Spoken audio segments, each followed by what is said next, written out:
भगवान शंकर के 11वें अवतार कहे जाने वाले हनुमान जी का व्रत और पूजन मंगलवार को किया जाता है। मंगलवार हनुमान जी को समर्पित होता है। इससे आपको सुख समृद्धि, यश और संतान प्राप्ति होती है। तो आइए हम आपको मंगलवार व्रत से जुड़ी कथा सुनाते हैं। प्राचीन समय की बात है। किसी नगर में एक ब्राह्मण दंपति रहते थे। उनके कोई संतान न होने के कारण वह लोग काफ़ी ज़्यादा दुखी रहते। हर मंगलवार को ब्राह्मण और उसकी पत्नी हनुमान जी का व्रत रखा करते थे और पूजा करते, पर समय के साथ उन्हें अभी तक संतान ना मिल सकी, जिस वजह से वह लोग काफ़ी ज़्यादा परेशान रहते। गांव में कोई भी उत्सव होता पर उन्हें नहीं बुलाया जाता। वह लोग एक तरफ बैठे गांव वालों को हंसी खुशी देखते।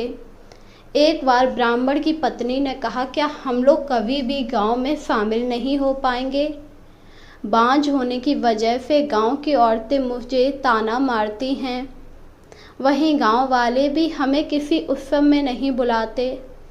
यह सुनकर ब्राह्मण काफ़ी ज़्यादा परेशान हुआ, क्योंकि उसे पता था उसकी पत्नी बिल्कुल सच कह रही और उसने अब इसका उपाय करने का सोच लिया। अगली सुबह ब्राह्मण उठा और उसने अपनी पत्नी से कहा, अब वह वन में जाकर हनुमान जी की तपस्या करेगा। तुम घर पर रहकर मंगलवार का व्रत करो। यह कहकर ब्राह्मण वहां से चला गया और उसकी पत्नी मंगलवार का व्रत करने लगी।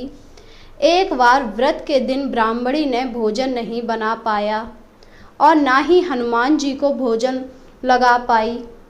यह सब देखकर वह काफ़ी परेशान हुई और तब उसने प्रण किया कि वह अगले मंगलवार को हनुमान जी को भोग लगाकर ही भोजन करेगी। वह भूखी प्यासी 6 दिन तक पड़ी रही। मंगलवार के दिन वह बेहोश हो गई। हनुमान जी उसकी श्रद्धा और भक्ति को देखकर काफ़ी ज़्यादा प्रसन्न हुए। उन्होंने आशीर्वाद स्वरूप ब्राह्मणी को एक पुत्र दिया और कहा, ये तुम्हारी बहुत ही सेवा करेगा। बालक को पाकर ब्राह्मणी बहुत ज़्यादा खुश हो गई और उसने बालक का नाम मंगल रखा, क्योंकि यह बालक उसे हनुमान जी ने दिया था और मंगलवार का व्रत करने की वजह से ही उसे ये बालक मिला, जिस वजह से उसने अपने बालक का नाम मंगल रखा।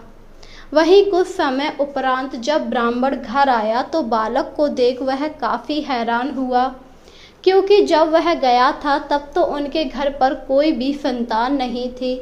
फिर उसके जाने के बाद यह बालक कहाँ से आ गया? उसने अपनी पत्नी से पूछा, यह बालक कौन है? तो पत्नी बोली, मंगलवार व्रत से प्रसन्न होकर हनुमान जी ने उसे ये बालक दिया है। यह सुनकर ब्राह्मण को अपनी पत्नी की बातों पर विश्वास नहीं हुआ। उसे ऐसा लगा कि उसकी पत्नी झूठ बोल रही है, उसने उसे धोखा दिया है और एक दिन मौका पाकर ब्राह्मण ने बालक को कुएं में फेंक दिया। कुछ देर बाद जब ब्राह्मणी घर लौटकर आई और मंगल को नहीं देखा तो वह काफ़ी ज़्यादा परेशान हुई। उसने अपने पति से पूछा कि मंगल कहाँ है। ब्राह्मण इससे पहले कुछ कह पाता तभी मंगल ने मुस्कुराकर कहा, माँ मैं तो यहाँ पर हूँ। मंगल को देखकर ब्राह्मणी काफ़ी ज़्यादा खुश हुई। वहीं ब्राह्मण काफ़ी ज़्यादा हैरान हुआ, क्योंकि उसने तो उस बालक को कुएं में फेंक दिया, तो फिर यह बालक अपने आप कुएं से निकल कैसे आया? बालक मंद ही मंद ब्राह्मण को देखकर मुस्कुरा रहा था, जिसे देखकर ब्राह्मण काफ़ी ज़्यादा परेशान हो रहा। उसे कुछ समझ नहीं आ रहा था आखिर ये चक्कर क्या है। ब्राह्मण को उस रात नींद नहीं आई। पता नहीं कब पलक झपक गई। तभी हनुमान जी ने उसे स्वप्न में कहा, यह बालक मैंने ही तेरी पत्नी को मंगलवार व्रत रखने से दिया है। मैं तेरे और तेरी पत्नी से बहुत ज़्यादा प्रसन्न था और इसीलिए यह बालक मैंने दिया। यह बालक तुम लोगों की बहुत सेवा करेगा। हनुमान जी की बात सुनकर ब्राह्मण को अपनी गलती का एहसास हुआ।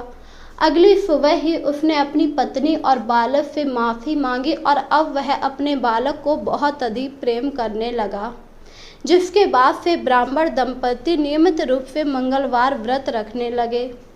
मंगलवार का व्रत रखने वाले मनुष्यों पर हनुमान जी की अपार कृपा होती है। हनुमान जी अपने भक्तों के सारे कष्ट दूर कर देते हैं और उनकी मनोकामनाओं को पूरा करते हैं। आपको मंगल वाले दिन प्रातःकाल उठकर सब कामों से निवृत्त होकर स्नान करना चाहिए। स्नान करने के बाद आपको हनुमान जी की पूजा करनी चाहिए, उन्हें भोग लगाना चाहिए और कथा का पान करना चाहिए। इसके बाद आपको प्रसाद खुद भी लेना चाहिए और सभी को बांटना चाहिए। अगर आप इस प्रकार मंगलवार का व्रत रखते हैं तो हनुमान जी आपके ऊपर अपनी कृपा दृष्टि बनाए रखते हैं और वह आपकी सभी मनोकामनाओं को पूरा कर देते हैं। तो बोलिए जय बजरंगबली।